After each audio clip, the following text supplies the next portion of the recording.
nós vamos continuar falando sobre espiritualidade na prática. Nós começamos uma série de exposições dentro do Sermão do Monte ou dentro das bem-aventuranças, e nós intitulamos esta série como Espiritualidade na Prática.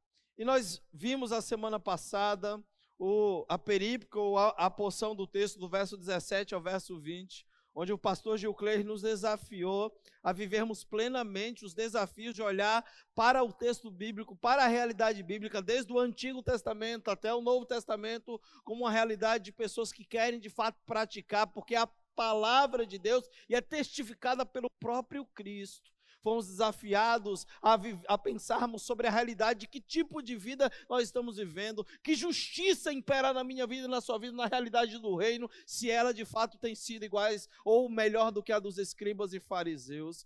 E nessa noite nós iremos ouvir, a partir de hoje, a continuação desta perícope, que é uma perícope só, queridos. Vai do verso 1 do capítulo 5 até o verso 29, se eu não me engano, do capítulo 7. É um texto só, mas Jesus, dentro desse texto, tem alguns ensinamentos para mim e para você, e nós vamos ler a partir de hoje, dentro deste texto. Mateus capítulo 21, capítulo 5, versos de 21 a 26. Abre lá. Mateus capítulo 5, versos de 21 a 26. Eu quero ler com você esse texto, e aí a gente hoje começa os ditos de Jesus Cristo. E aí nós vamos ouvir aquilo que o Senhor tem a nos falar. Meus irmãos, eu quero lembrar para você de que quando se trata das palavras do próprio Cristo, eu e você precisamos considerá-las de forma bem séria. E Jesus aqui está se dirigindo em um primeiro momento aos seus discípulos, em um segundo momento à multidão, dando a responsabilidade dos discípulos que agora subiram até ele, está ouvindo dos seus ensinamentos, se dirigirem agora a esta multidão. E a partir do verso 21, começa então os ditos de Jesus Cristo. São na verdade aí 6 ditos de Jesus. E ele começa dizendo assim, o texto do capítulo 5, verso 21. Vocês ouviram o que foi dito aos seus antepassados: não matarás, e quem matar estará sujeito a julgamento. Mas eu lhe digo que qualquer que se irá contra seu irmão estará sujeito a julgamento. Também qualquer que disser a seu irmão, raca, será levado ao tribunal. E qualquer que disser, louco, corre o risco de ir para o fogo do inferno. Misericórdia. Portanto, se você estiver apresentando a sua oferta diante do altar, e ali se lembrar de que seu irmão tem algo contra você, deixe a sua oferta ali, diante do altar, e vá primeiro a reconciliar-se com seu irmão. Depois volte, apresente a sua oferta, e entre em acordo depressa com seu adversário, que pretende levá-lo ao tribunal.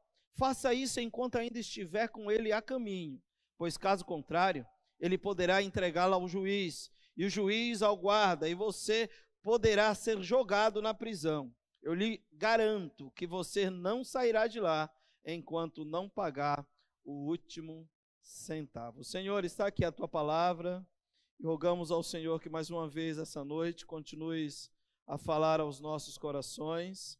Sabemos, ó Deus, que já temos sido desafiados pelo Senhor no decorrer deste culto, com a tua palavra cantada, com a tua palavra, Senhor, ministrada no momento da ceia, mas queremos mais uma vez rogar ao Senhor que neste momento, na leitura, Senhor, que acabou de ser feita desta palavra que é do Senhor, o teu Santo Espírito nos conduza. Abra a nossa mente, nos dê entendimento, nos dê um coração ensinável, inclinado para ouvir ao Senhor e colocar em prática todos os desafios que o Senhor tem para as nossas vidas nesse tempo. Oramos, ó Deus, pedindo assim a tua bênção e a direção do teu Santo Espírito, em nome de Jesus. Amém. Como vos falei, meus irmãos, aqui, Jesus começa uma série de 6 ditos, ou 6 exemplos que ele apresentou para a multidão, para os seus discípulos. E acerca do quê? Acerca da sua interpretação da lei. Jesus está interpretando a lei. A partir de agora, Jesus começa a interpretar os decálogos. Jesus começa a interpretar aquilo que Moisés havia escrito. E agora Jesus ele passa a fazer isso em contraposição àquilo que os escribas e fariseus faziam. Havia intérpretes da lei e estes eram escribas e os fariseus. Nós lemos na semana passada com o pastor Gilclei o versículo 20 que diz assim: pois eu lhes digo que se a justiça de vocês não for muito superior à dos fariseus e mestres da lei, de modo nenhum entrarão no reino dos céus. Ele está falando de uma justiça que deve exceder aqueles líderes religiosos que faziam a sua própria interpretação da lei. Isso é muito interessante. Mas antes de começar olhando propriamente para o texto, tirando as suas lições para aplicarmos nas nossas vidas, nós devemos responder o que seriam os ditos de Jesus. O que os ditos significam? É uma expressão, queridos, uma expressão linguística que retrata uma verdade que está sendo ensinada. Jesus está usando uma expressão linguística no contexto palestino para que possa então ensinar valores para os seus ouvintes. E Jesus então passa agora a ensinar através de 6 ditos, e eles se encontram aí no verso 21, no verso 27, no verso 31, no verso 33, no verso 38, no verso 43. São 6 ditos de Jesus que estão claramente relacionados a ensinamentos profundos que ele quer trazer, interpretando adequadamente a lei para aqueles que estão lhe ouvindo. Para que entendamos melhor o que está acontecendo aqui, o porquê que Jesus está interpretando, não fazendo uma releitura diferente, ele está interpretando adequadamente, ele está expondo adequadamente aquilo em que os decálogos se propunham, ou as 10 mandamentos se propunham, ou as ordenanças de fato estava sendo colocada para aquele povo no contexto da nação de Israel. A situação do povo de Israel, ainda que no contexto de Jesus no meio do povo, era uma situação, meus irmãos, que era uma situação diferente. Eu quero lembrar para você que este povo, essa nação de Israel, ela foi conduzida por um rei chamado Nabucodonosor, pelo um povo que eram os babilônios, para que este povo vivesse fora da sua terra. E diz que este povo viveu fora da sua terra por 70 anos. Havia uma língua que eles falavam entre si, que era o hebraico. No contexto, queridos, lá do cativeiro babilônico, eles desenvolveram uma outra língua que era o aramaico, e esta língua era uma língua predominante entre eles, e essa língua fora desenvolvida para que eles pudessem comunicar-se entre si no contexto onde eles estavam. Eu quero lembrar para você que este povo, essa geração que agora sai do cativeiro, é uma geração que está mais familiarizada com a língua no contexto aramaico do que com o próprio hebraico, apesar de falar o hebraico. Porém, quando eles chegam nessa realidade da Palestina, tem alguns líderes, tanto os escribas, que eram aqueles que estavam lá transliterando a lei, estavam lá escrevendo, como os fariseus, que eram líderes religiosos, muito respeitados na nação de Israel. E estes homens agora estão ensinando este povo que havia saído lá no contexto do cativeiro, e eles estão dando uma reinterpretação para a lei. Aliás, eles cometem algo gravíssimo, pois o texto em que nós lemos na semana passada diz que ai daquele que acrescentar um tio ou um iota na lei. E eles agora acrescentam. E Jesus diz agora que vai interpretar adequadamente a lei para este povo, para que eles pudessem então perceber que aquilo que eles estavam ensinando, que aquilo que aquele povo estava ouvindo, não era de fato o espírito verdadeiro da lei, daquilo que diz a lei, a letra, o ensinamento, o decálogo, os mandamentos. E esse povo então era um povo que dependia dessa interpretação. E esse povo, além de ser escravo de Roma, era escravo também de um jugo religioso. Esse povo era escravo 2 vezes, porque eles pagavam impostos para Roma, mas também dependiam de uma interpretação equivocada, errônea dos mestres da lei.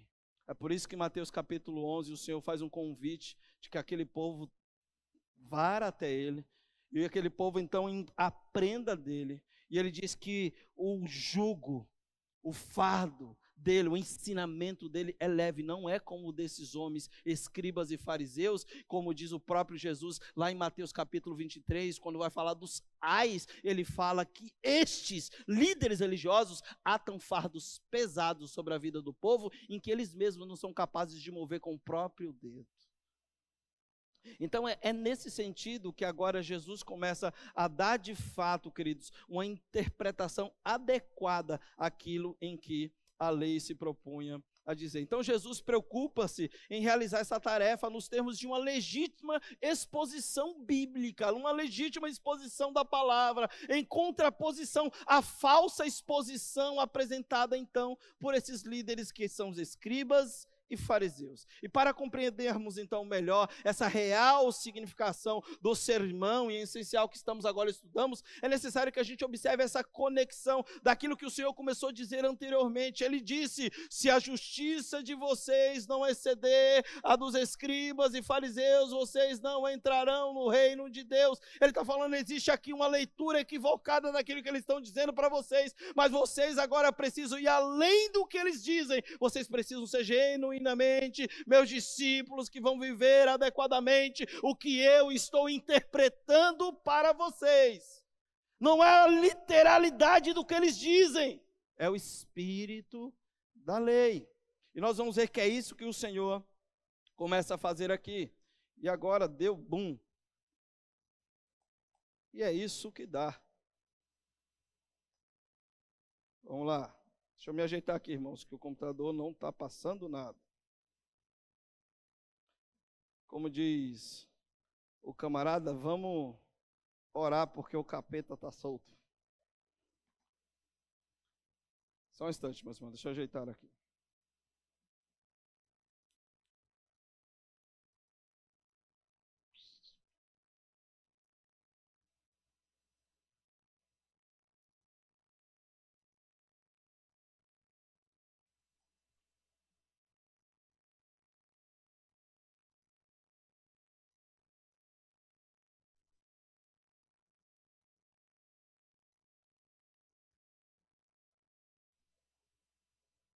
Agora vai. Aê, foi amarrado, capeta. Aê. Portanto, meus irmãos, quando Jesus está falando dessa questão dos ditos, eu quero levar você a pensar sobre alguns ditos nos tempos de hoje. Porque a gente precisa olhar precisamente sobre o que Jesus está falando. Você já lembra de alguns ditos que você ouvia do seu avô, da sua avó? Por exemplo, cavalo dado. Tem mais algum, gente, que eu me lembro aí? Vai lá, me ajuda aí. Só eu ouvi dito do meu avô, da minha avó, ninguém ouviu não, foi? Oi? Terra de cego? Eita! Meu amigo tem um dito que é assim: besta é o coco que dá água de graça. Olha que interessante. Não atazane meu juízo, não, meu filho. Ele já é bem miudinho. Para eu mandar ir acular, é bem ligeirinho. Os ditos expressam algumas verdades. Olha só que interessante. A Bíblia na linguagem do crente nordestino. Presta atenção na formiga desocupado. É isso aí. Matuto.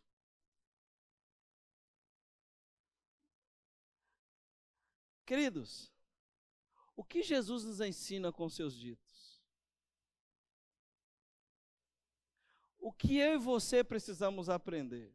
Eu coloquei aqui para você dar um pouquinho de risada, lá Provérbios capítulo 6, versículo 6, olhando para os ditos, como os nordestinos leem as escrituras, a maneira como isso é, como essa cultura vai passando de geração a geração. Mas você já ouviu o que Jesus está dizendo aí, como é difícil? Ouviste o que foi dito. E ele fala: vocês ouviram o que foi dito aos seus antepassados? A lei diz: não matarás, e quem matar estará sujeito a julgamento. Mas eu, porém, vos digo que qualquer que se irá contra o seu irmão estará sujeito a julgamento. Num primeiro momento, quando a gente lê isso aqui, parece que traz um alívio para o coração, porque a gente diz assim, pô, Jesus está falando sobre matar. Eu não sou assassino. Só que Jesus está dando uma interpretação adequada para aquilo que aquele povo não entendia. Eles entendiam literalmente, era a interpretação que eles tinham. Os líderes religiosos diziam assim, olha, se você matar, você estará sujeito ao sinédrio, ao julgamento dos líderes religiosos. E Jesus vem e diz assim, não é literal. Isso não é na literalidade como eles aplicam para vocês. É muito mais do que isso. Está na ação do coração. Aí Jesus diz, é aquilo que se passa dentro de você. Não é o ato de agredir fisicamente. É o ato de destruir com palavras. E graças a Deus, eu e você temos muita facilidade de controlar a ira. Amém, meus irmãos? Portanto, nessa noite, eu quero dividir o nosso texto de 3 partes. Nós vamos falar sobre o espírito da lei, e a interpretação adequada do 6º mandamento, que é não matarás. Nós vamos falar sobre a ira difamatória, e nós vamos falar do culto que agrada a Deus, que é o culto racional. Quando o irmão está lá com o coração todo arrebentado, porque você, ou talvez a circunstância provocou, e você quer continuar cultuando a Deus, sem pensar no que está oferecendo a Deus. Então eu quero caminhar com você olhando para esta realidade. E nós vamos tentar interpretar ou olhar para aquilo que Jesus interpretou dentro dessas três pontos, dessas 3 realidades do texto. O espírito da letra e a interpretação adequada do 6º mandamento, ou seja, aquilo que Jesus vai interpretar, o espírito que fora dito, o que é que está sendo dito por Moisés, qual é a realidade do que Moisés disse, a ira difamatória, ou seja, aquilo que tomou conta do seu coração. Quer ver uma coisa séria? Você fala mal de alguém, e quando você está irado, você difama as pessoas? Jesus está falando sobre isso,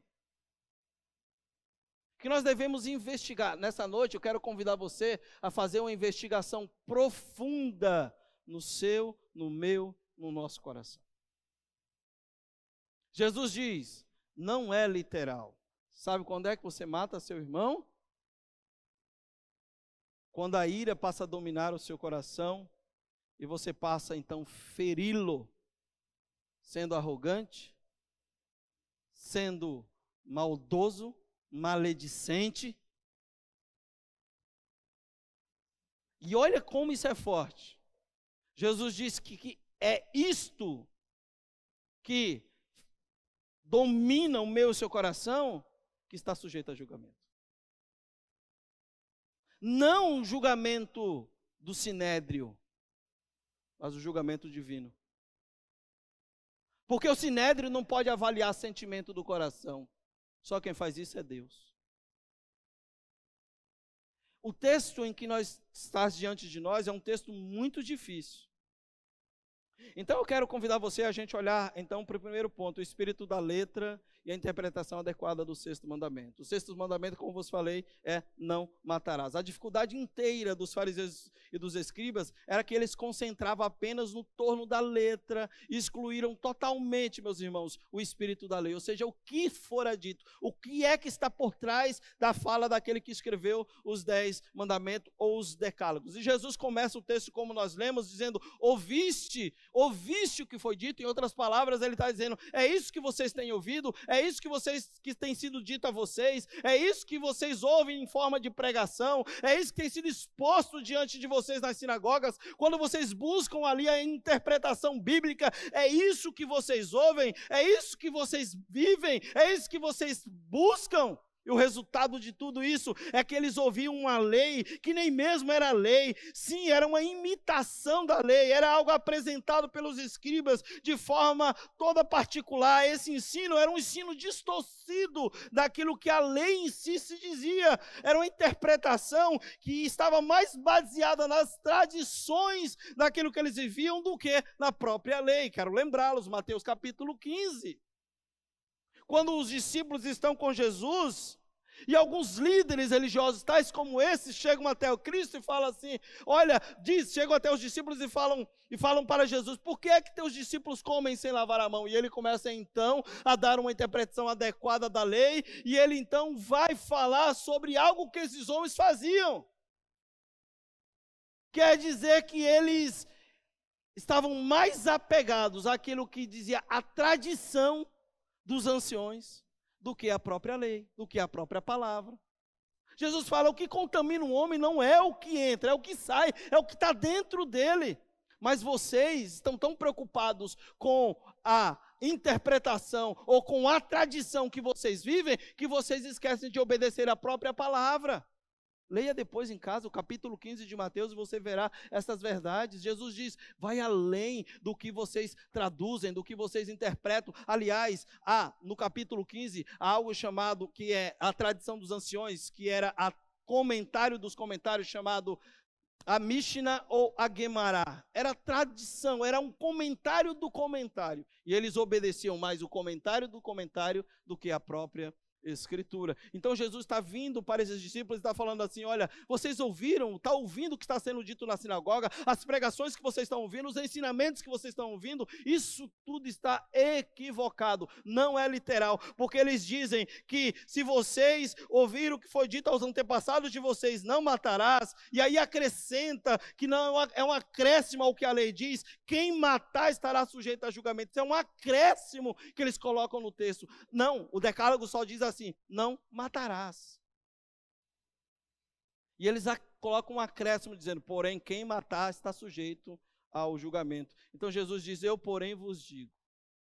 Jesus, eu estou trazendo para vocês uma exigência que mostra a interpretação verdadeira da lei, não errônea ou equivocada como os fariseus estão fazendo. Aqui Jesus era como se ele estivesse dizendo, eu estou interpretando para vocês a lei de Moisés, a verdadeira interpretação da lei está nas minhas mãos e não nas mãos dos escribas.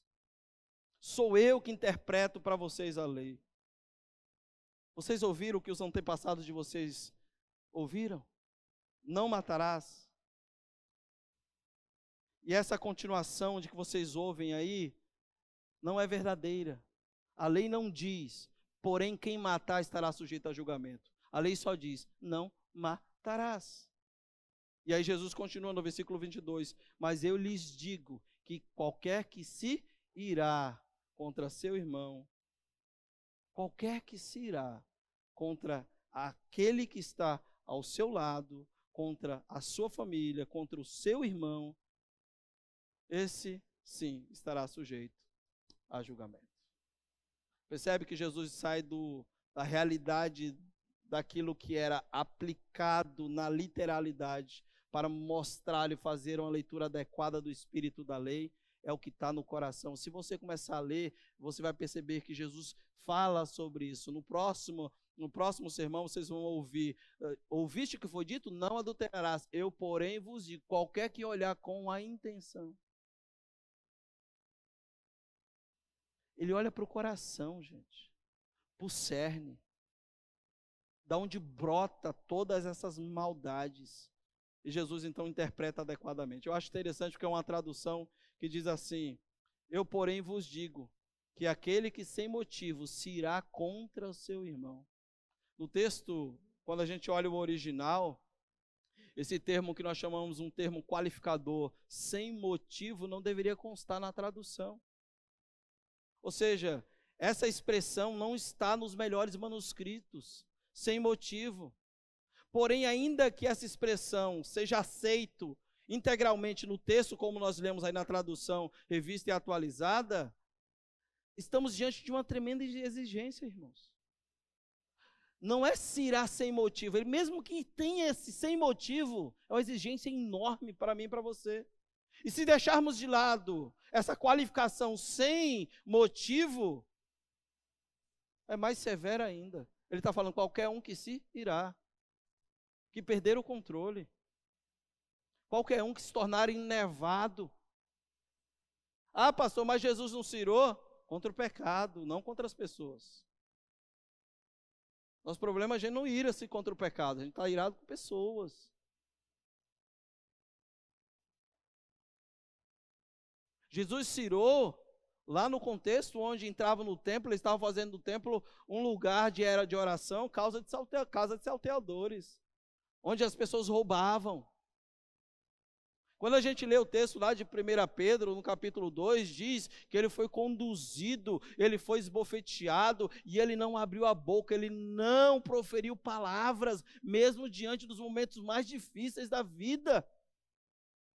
E Jesus está agora dando essa interpretação para falar, cuidado, porque eles interpretam dizendo, qualquer um que matar será sujeito a julgamento. Eu, porém, vos digo, qualquer um que se irá, que perder o controle.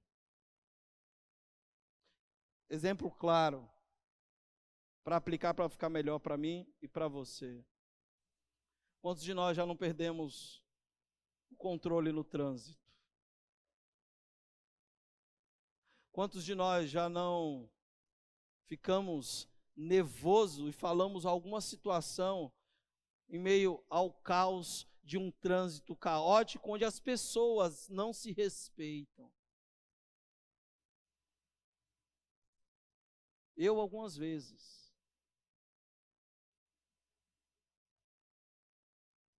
Jesus está falando dessa realidade, irmãos, que nós devemos controlar essa ira dominadora do meu e do seu coração. Nosso Senhor ensinou especificamente que quando Deus disse não matarás, ele não cuidava apenas do ato exterior, mas da atitude que gera o ato, ou seja, a atitude do interior do coração. Mas os escribas não. Os escribas disseram, qualquer que fosse a atitude para com o outro, enquanto esse não morrer, a lei não é violada. Jesus fala, se você se irá, a ira é como um homicídio contra aquele que você se irou. Os escribas ficavam, queridos, preocupados somente com o ato do homicídio. Mas o nosso Senhor Jesus muito se esforçou por enfatizar diante dos seus ouvintes que o desejo de fazer essas coisas na mente e no coração é, de fato, o que conduz ao julgamento. Portanto, nós devemos tomar muito cuidado. Devemos tomar cuidado, queridos, quando diante de situações em que nós não aprovamos, quando diante de situações em que eu e você somos pegos de surpresas, ou diante de situações que nos machucam, nos ferem, nos deixam chateados, o coração se irá. Tomar cuidado para que isto não se torne de fato algo que te leve a ficar de mal ou com cara torta, olhando para o teu irmão de maneira inadequada. Jesus fala, cuidado com a ira. Ouviste o que foi dito? Eu, porém, vos digo, cuidado com a ira. Essa semana nós tivemos aí uma cena que atraiu os olhares do mundo inteiro. Eu brincava com o Gil, eu falei, Deus é tão bom que me deu até a introdução do sermão essa semana.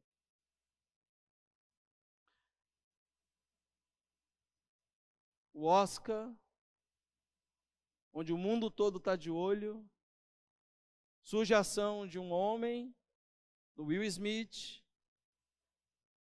e pasmem, que por defender a honra da sua esposa, teve uma ação equivocada. E o mais interessante é ver a internet, o comportamento dos crentes. É muito legal. Porque todo mundo tem sua opinião. Mas poucas dessas opiniões passam pelo crivo das Escrituras. Está todo mundo expressando a sua opinião. E eu sei que você tem a sua aqui nessa noite. Mas o que as Escrituras dizem sobre isso? E eu estou pegando um fato que aconteceu essa semana, porque está todo mundo falando sobre isso. Pastor, mas o cara não defendeu a honra da esposa. O outro também não o feriu. Sim, aconteceu isso. Mas o que as Escrituras dizem sobre isso, irmãos? O que a palavra de Deus nos fala sobre esta ação, que não apenas o Will Smith teve, mas que eu e você muitas das vezes temos, não no ato da agressão, mas ferindo com palavras também. Veja lá o que Tiago diz sobre isso. Meus amados irmãos, tenham isto em mente. Sejam todos prontos para ouvir, tardios para falar e tardios para irar-se, pois a ira do homem não produz a justiça de Deus.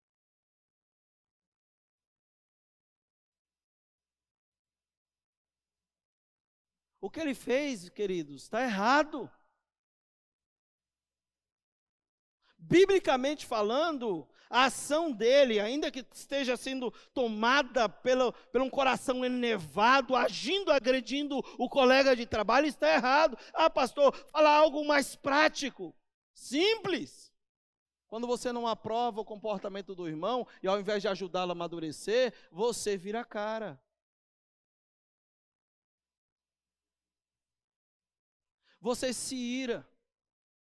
Quando você não consegue ouvir que está errado, e apresenta para você a verdade bíblica, demonstrando que o comportamento, que a maneira como você agiu, como você falou, está equivocado, você não aceita, e aí você é tomado pelo coração enevado e cria ressentimento contra o irmão.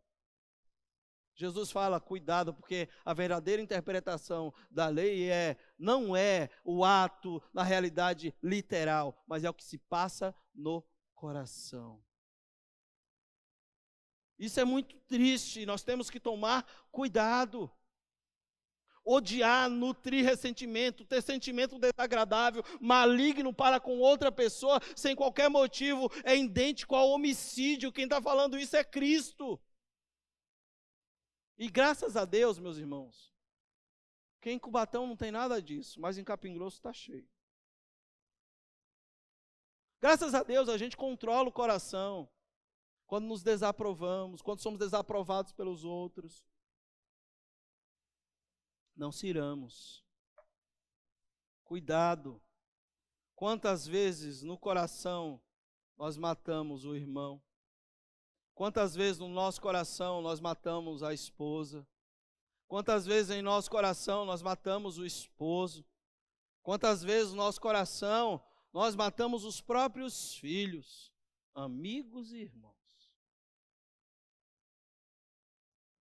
Por causa da ira. Por causa do momento em que você é pegado por aquele sentimento e que é incontrolável, que te domina, que nos domina. Você já subiu aquele fogo, irmão? Já?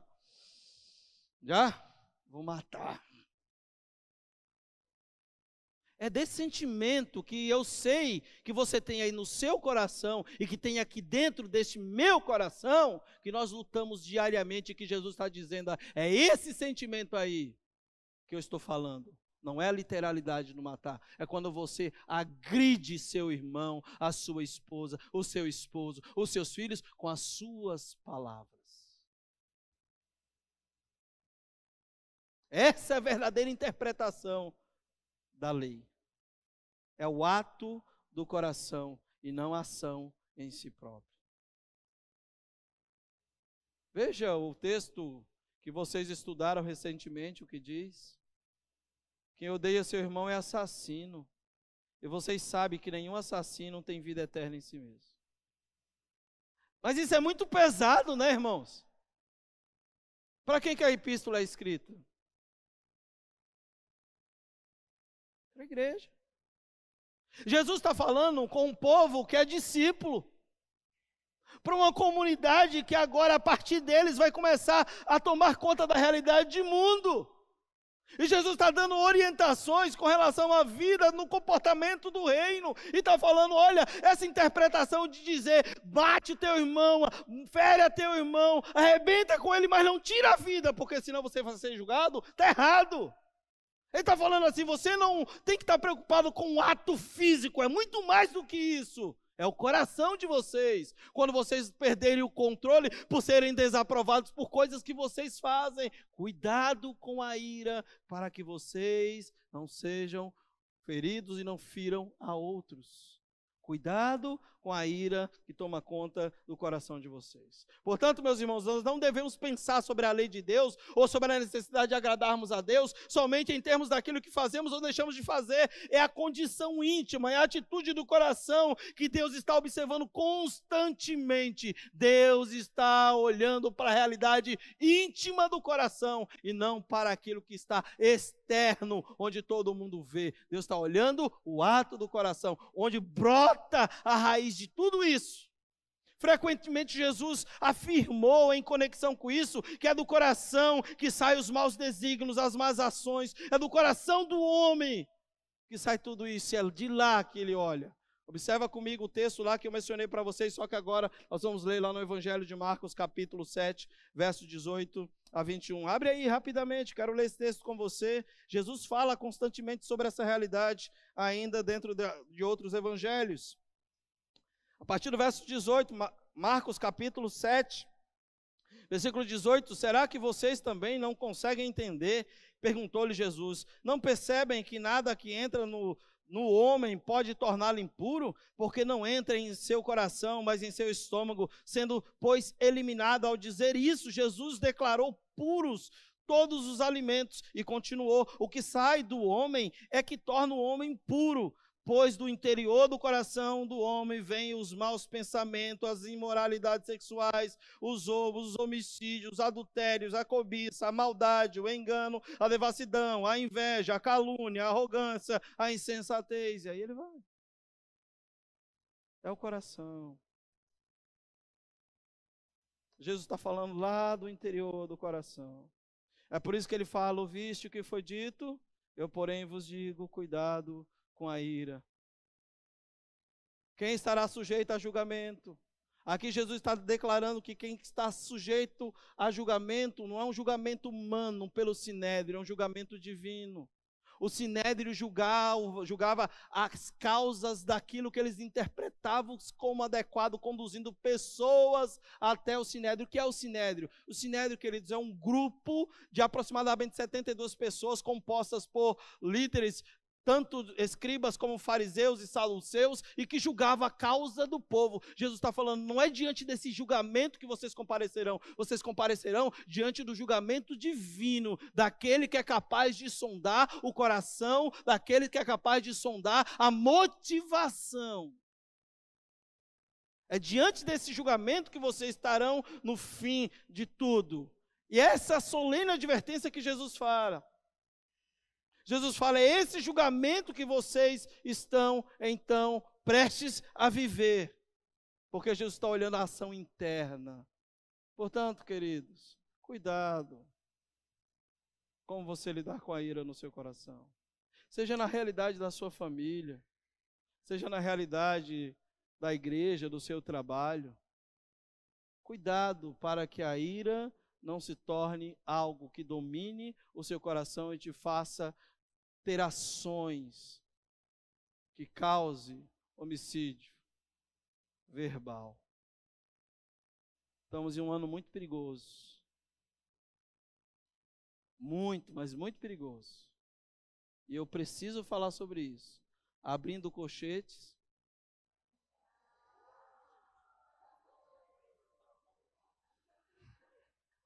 Ninguém entendeu nada, quem está aqui, ninguém entendeu nada. Só quem foi para o retiro entendeu.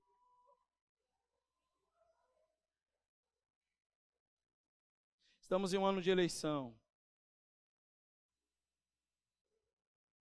Cuidado, porque as últimas eleições teve muitos irmãos assassinando muitos outros irmãos com a fala, com o dedo e até mesmo com ações. O matar aqui é isso, irmãos. Cuidado com o que você se expressa na rede social, apresentando a vida do teu irmão. Quero lembrar para você, queridos, que a nossa maior esperança de mudança do país não é A, B ou C, é Cristo. Então, cuidado com a ira. Porque você não gostou do post do seu irmão. Tome vergonha na cara, amadureça. Ore pela vida dele. Se você não concorda, ore por ele e viva a sua vida. Só deixe de viver a sua vida para viver a vida do teu irmão se você vê seu irmão em pecado. Aí você vai lá para ajudá-lo, não para julgá-lo. Como diz Mateus capítulo 18, entenderam? Cuidado. Eu confesso para vocês, já vou fechar o colchete. Isso é culpa do pastor de lá que estava no retiro. Depois eu explico para vocês. Cuidado. Confesso que nas últimas eleições, eu tive que lidar com situações na realidade da igreja local que me entristeceram bastante em termos de comportamento. E eu sei que não foi só aqui. Cuidado em quem você tem colocado a sua esperança. Cumpra o seu dever civil, mas cuidado com a ira do seu coração. Lembre-se, nós temos um partido. Um partido nós temos. Ok? Você sabe qual é o partido que você tem? É Cristo, é o Evangelho. É viver essa realidade daquilo que nós estamos no reino hoje. Ei, se eu lembrar para você outra coisa. Tem um rei que já reina no reino. Viu? Está no trono, não perdeu o lugar dele. Ainda que a gente olhe meio de cá e fale assim, está feia a situação. Humanamente está, mas ele está no controle de tudo. Então, cuidado com o coração. Jesus fala assim, olha, a interpretação equivocada dos fariseus fecha colchetes. A interpretação equivocada dos fariseus diz, tem que ser na literalidade. Pode bater, bate teu irmão, arrebenta com ele, só não tira a vida. Bate, bate, bate, bate, bate. É isso que eles diziam. Jesus falou, não é isso aí não. É o que está no coração, é o ato aí, sabe? E ele vai continuar falando isso. Só que agora ele vai falar da ira difamatória, irmãos. Cuidado para que essa ira não tome conta do seu coração e você passe a chamar seu irmão de cabeça oca, inútil, sem valor, raca, ou racá. Que a palavra aí de origem, de raiz hebraica, que tem a ideia de cabeça oca, inútil, imprestável. Mas não sabe de nada esse irmão. Cuidado. Não, mas é porque eu não gosto muito dele. Tá bom. Jesus está falando, cuidado com a ira difamatória. Se irar é algo proibido, o desprezo também o é. O insulto, a palavra que ele é usada aí, que é essa que eu falei para vocês, talvez pudesse ser traduzida como alguém que tem cabeça oca, que é de mente vazia, que é desprezível. E isso ninguém pode dizer para outra pessoa, ou seu idiota. Esse vocábulo aqui, queridos, está empregado para indicar desprezo. E nós não fazemos isso, sejamos sinceros. Eu não vou falar com meu irmão, vou matar na unha. Isso é desprezo. Graças a Deus ninguém faz isso aqui, né? Tá, convive todo mundo bem, amém? Você não despreza ninguém? É isso que Jesus está falando aqui, cuidado. Porque essa ira que toma conta do coração faz você difamar teu irmão. Faz você matá-lo quando você finge que ele não existe. Cuidado. Cuidado com aquilo que você está fazendo. Infelizmente, muitas vezes nós temos assassinado uns aos outros no nosso próprio coração, em nossas mentes. Cuidado com as suas palavras no momento de ira. Jesus está falando aqui justamente sobre essa ira difamatória, está falando sobre esse irmão que chama o outro de louco. E ele fala, olha, quem tem tal comportamento assim, vai passar por um processo, é o processo na realidade daquilo que é infernal, não do inferno. É um julgamento. A palavra inferno aí, ele está pegando na realidade de era um lixão que ficava ao sul de Jerusalém, que tinha a ideia de ficar queimando o tempo inteiro. Que no Antigo Testamento era usado lá por Moloque, um deus onde fazia sacrifício humanos. Ele falando assim, cuidado, quem chama seu irmão de cabeça oca, que não dá atenção para seu irmão, que despreza seu irmão, e depois diz, isso é um louco. Cuidado com tudo isso, para que isso não tome conta do seu, do meu e do nosso coração. Cuidado com essa ira, toda essa ira difamatória está na raiz do coração e faz com quem um homem zeloso tome consciência de que moralmente não difere nem um pouco de um assassino de verdade. Jesus fala da ira na realidade prática e da ira difamatória, para você controlar a sua... Tiago fala que tem veneno mortal. Língua. Cuidado, porque a gente mata muita gente com a língua. Isso é uma grande verdade. Jesus está falando que o desprezo ao próximo é como um sentimento de fato de zombaria ou de escárnio, é uma atitude que desagrada a Deus e que podemos destruir nossos semelhantes, que nós podemos destruir com maledicência. Quando falamos mal, em especial quando ele não está presente. Isso aqui também envolve fofoca. Fofoca é pecado, gente?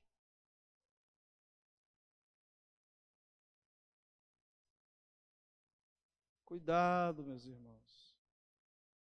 Cuidado com a língua grande. Controle sua língua. Tome conta do seu coração. Guarde o seu coração. Outra coisa. Cuidado para ficar prestando ouvidos. Deixa eu te falar. Faça algo em nome de Jesus. Se porventura alguém te chamar para falar de outrem, se não estiver na presença dele, não ouça. Isso é fofoca. Você ouviu que o Renato... Não, peraí. Que Renato? É o Renato, o líder do Projeto Viverte. Ô, Renato, chega aqui. Fala, pode falar. É assim, irmãos. Porque se você prestar ouvido, você vai estar ouvindo maledicência. Porque a Bíblia diz que se você vê teu irmão pecar, você deve ir até ele. Você não deve falar para o outro.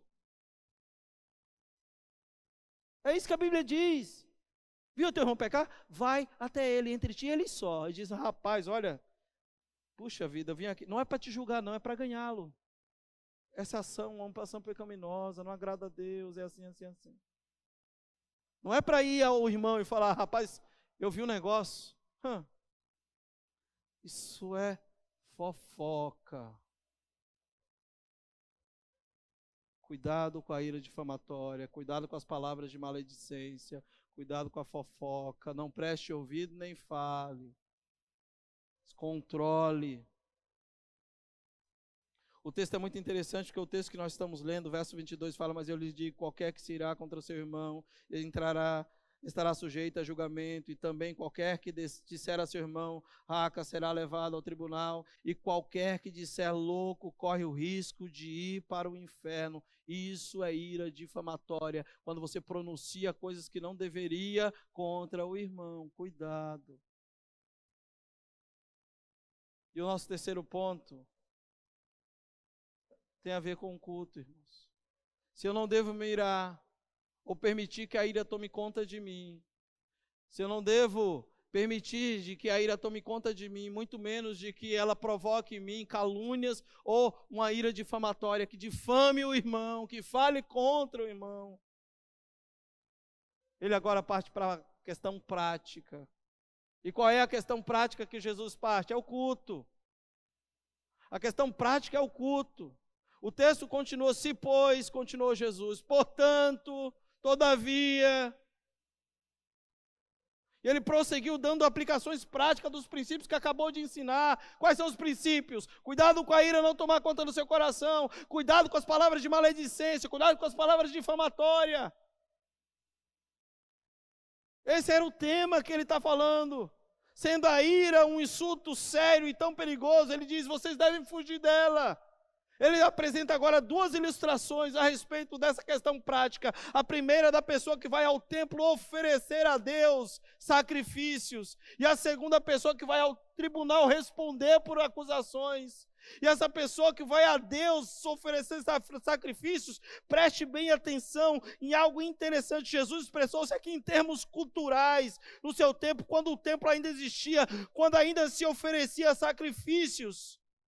Talvez seja bom traduzir aqui uma ilustração clara. É como se ele tivesse, se você estiver na igreja, no meio de um culto de adoração, e de repente se lembrar de que seu irmão tem um ressentimento contra você, vá para ele, faça as pazes imediatamente, não espere o culto terminar, procure seu irmão e peça perdão. Tem urgência. Ele usa duas ilustrações para mostrar a urgência da tomada de decisão.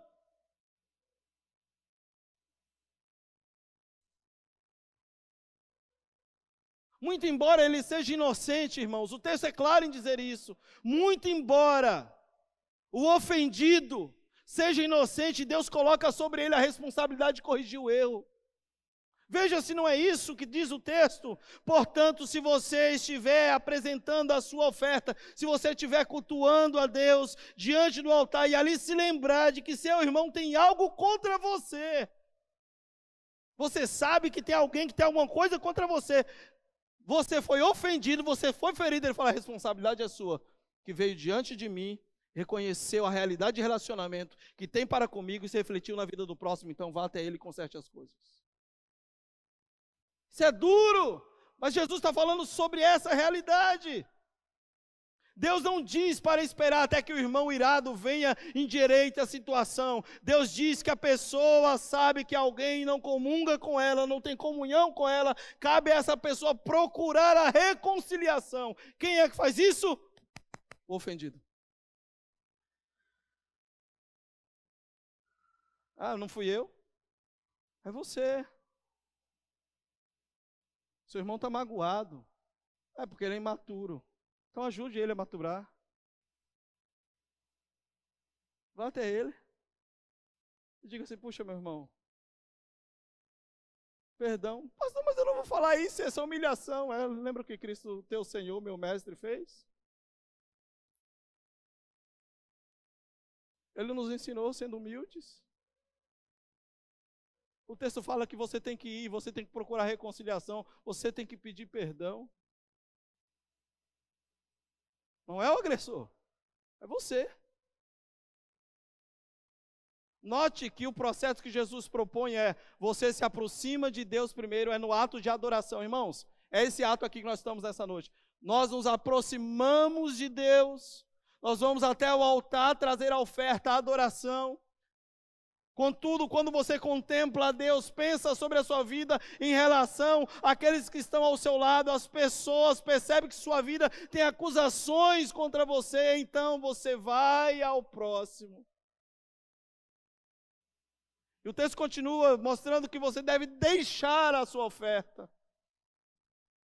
Olha que interessante, o ato de deixar a oferta e ir na direção do próximo é parte do ato de adoração inicial que começou em uma percepção do próprio pecado. Alguém que não tá de bem comigo, alguém que está chateado comigo, eu preciso consertar isso. E eu procuro, e eu me reconcilio. O Jonas Madureira falando sobre isso é extraordinário. O Jonas Madureira fala assim, que foi na violência da ira dos romanos em Cristo que fomos reconciliados com Ele. Ele sofreu a ira para que nós pudéssemos ser reconciliados. E Paulo fala que agora Ele nos deu o ministério da reconciliação. Meu irmão, nós podemos estar aqui no culto na hora que você está adorando a Deus. Se tiver alguma coisa, nós estamos falando literalmente de perdão. Talvez muitos que nos ouvem aqui estão magoados com o pai, com o filho, com a mãe, com o tio, com amigos, guardando ressentimento no coração, produzindo no coração essa fábrica de sentimentos que nos distanciam de Deus, coisas que não satisfazem ao Senhor. Nós precisamos tratar isso de forma muito séria, de forma muito prática. Portanto, o próprio ato de adoração, se nos lembrarmos da ofensa, deveremos interromper a nossa adoração e sair e acertar as coisas. Deus não recebe adoração de quem não tem vida de reconciliação primeiro com Ele e com o próximo. E não tem como manter um relacionamento com Deus se não manter um relacionamento adequadamente com o seu próximo. Essa é uma grande verdade. Quando você lê os 10 mandamentos ou os decálogos, você percebe que eles são divididos da seguinte forma. Os 5 primeiros têm a ver em relação com o próximo, os 5 últimos têm a ver em relação com Deus. Prático. Interrompa tudo, reconcilie, acerte as coisas. É isso que o texto está dizendo. Primeiro vá, depois venha. Primeiro vá, reconcilie com seu irmão, depois venha e ofereça a sua adoração. Você não pode, ou você não perde o interesse da oferta, mas você precisa trabalhar a sua vida como um todo. A ideia é, não deixe de oferecer culto a Deus, mas de saber que o culto só se completa na ação da reconciliação. Meus irmãos, o culto só é completo quando há ação de reconciliação. Não deixe de oferecer. Deus falando assim, olha, eu não estou falando para você parar de me adorar, porque você pensou, não, tem algo, acerta e continua adorando, vem. Sabe quando é que nós enxergamos o outro lado? Quando nos aproximamos de Deus. No ato da adoração, eu faço uma autoanálise, como nós fizemos aqui. Examine o homem a si mesmo, então coma e beba. Examina, olha o coração, vai. Conserta as coisas. Mas não deixe de adorar. Deus não proíbe adorar. Você percebe que extraordinário isso? Ele está falando, você conserta, mas adora. Mas eu quero te dizer, se você não consertar, não tem adoração. Porque o ato é religioso. Se você não consertar e continuar tentando me adorar, você está semelhante aos escribas e fariseus. E lembra que se a justiça de vocês não exceder dos escribas e fariseus, vocês não entrarão no reino? Então acerta as coisas e depois vá. Caminhe para o final, meus irmãos. Se a gente ler o verso 25 e 26, nós temos aí uma consideração sobre a urgência desta obra e o perigo de não realizá-la. A ideia da urgência está linkada dos versos 25 a 26, está ligada claramente sobre a importância do ato. A urgência de se entrar em acordo com o adversário, não é pelo medo de ser julgado somente, mas pela importância de entregar a oferta, ou seja, pela importância de adorar. Eu não entro em acordo, em reconciliação com medo do julgamento. Eu entro em acordo, em reconciliação, porque eu estou prestando culto, eu sou adorador. Eu não posso deixar de adorar. Eu continuo adorando. Porque Ele me chamou para isso, eu sou adorador. Portanto, algumas aplicações bem rápidas, a gente conclui. O que isso tem a ver com a minha vida, de que forma isso se aplica na minha vida e na sua. A sua realidade espiritual está conectada ao modo como você vive a sua vida natural, então você deve ser sábio. A sua realidade espiritual está conectada ao modo como você vive a sua vida natural, então seja sábio. Nunca devemos permitir que uma desavença permaneça, muito menos que ela se desenvolva no meu e no seu coração. E é isso que Paulo fala lá em Efésios capítulo 4, verso 26. Não se ponha a ira sobre... Não se põe o sol sobre a vossa ira. Segunda aplicação. Não é possível amar a Deus completamente e permanecer dividido em relação ao próximo, irmãos. Logo que tivermos consciência de um relacionamento estremecido, devemos tomar a iniciativa de restaurá-lo, de pedir perdão pelo ressentimento que provocamos. E terceira aplicação, precisamos ter cuidado para não substituirmos integridade, pureza e amor por cerimônias, como faziam os escribas e fariseus. Jesus não aceita nada disso, pois ele sonda o coração. Vou ler novamente. Precisamos ter cuidado para não substituirmos integridade, pureza e amor por cerimônias religiosas.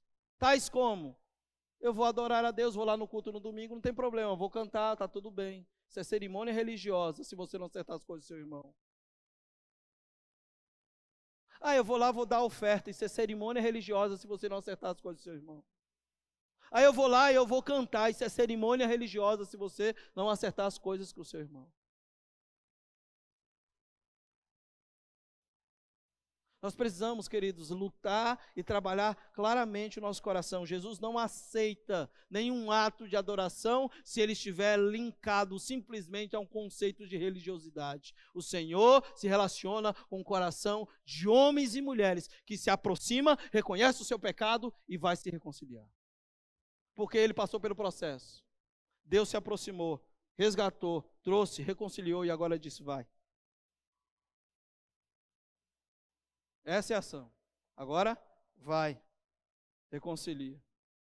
Portanto, meus irmãos, entre as coisas que mais atrapalham uma igreja como a nossa, em ser uma agência de reprodução de um evangelho que transforma e que muitos preferem fazer de conta de que o evangelho que vive é pleno, mas sabem no fundo que não é, sabem no fundo que precisam perdoar, que precisam viver de bem uns com os outros, que precisam entrar em acordo, que precisam de fato praticar a verdadeira vida cristã, o verdadeiro evangelho. De fato, o que nos atrapalha é tentarmos viver um contexto de vida de religiosidade.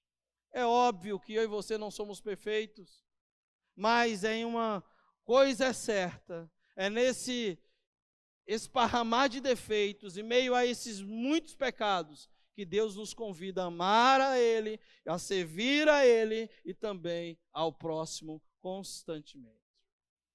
Então concluo, convidando você a não permitir que o seu coração seja dominado como o de Caim. Deixe Cristo reinar completamente na sua vida. Não deixe que o sentimento de Caim tome conta do seu coração. Veja o que Deus disse para ele, lá em Gênesis capítulo 4, versículos 6 e 7. Então disse o Senhor, por que andas irado? E por que decaiu o teu semblante? Se procederes bem, não é certo que serás aceito? Se todavia procederes mal, eis que o pecado jaz à porta, e o seu desejo será contra ti, mas cumpre. Quem é que faz isso? Deus avisa. Cabe a mim e a você tomar ação. Jesus disse, ouviste o que foi dito? Eu, porém, vos digo, cuidado com a ira. Cuidado com a ira. Cuidado com a difamação. Porque isso atrapalha o culto. E Deus nos salvou para cultuá-lo, para adorá-lo, sempre. E no ato da adoração, se não nos acertarmos, não nos reconciliarmos, nós temos o perigo de estarmos sendo apenas escribas e fariseus. Entenderam, meus irmãos? Então nós vamos orar. Gostaria de convidar o louvor à frente. Se coloque de pé.